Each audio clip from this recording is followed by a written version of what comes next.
Money can't buy happiness. Harry humiliated for the rest of his miserable life over disastrous decision. The reason the Queen always had such sparkling eyes was because she dedicated herself to duty. The Duke of Windsor took the path of perceived happiness by abdicating so he could marry Wallis Simpson, and in the end, it's duty that makes you happy. Last year, in an infamous statement, the Sussexes declared that service is universal, but happiness? Sadly not. How do you judge another person's happiness? It's a question that crops up semi-regularly when it comes to Prince Harry, Duke of Sussex. Is the royal, who along with wife Meghan, Duchess of Sussex, cast themselves out of royal life with a flourish of made-for-social media photo moments, happy in his new life?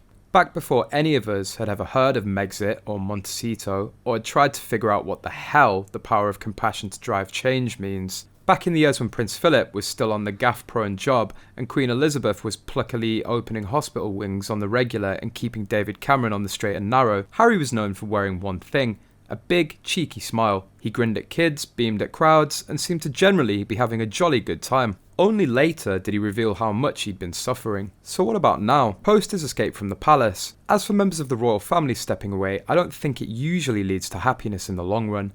As for the Duke of Sussex, who knows what is going to happen to him, but he looks utterly miserable. Harry may no longer have any official duties, but on paper, Harry should be as happy as Larry. The Sussexes stand to become tremendously wealthy based on the estimated $200 million plus worth of deals they've done with entertainment titans Netflix, Spotify, and Penguin Random House. Not to mention his day job as the Chief Impact Officer for coaching and mental fitness platform Better Up. Pre the historic eruption of Megxit, William and Harry were generally reported to be very close, and that tight bond makes perfect sense. How could anyone else ever truly understand what it was like to have endured that sort of childhood, and to face those sorts of pressures? That support is now a thing of the past.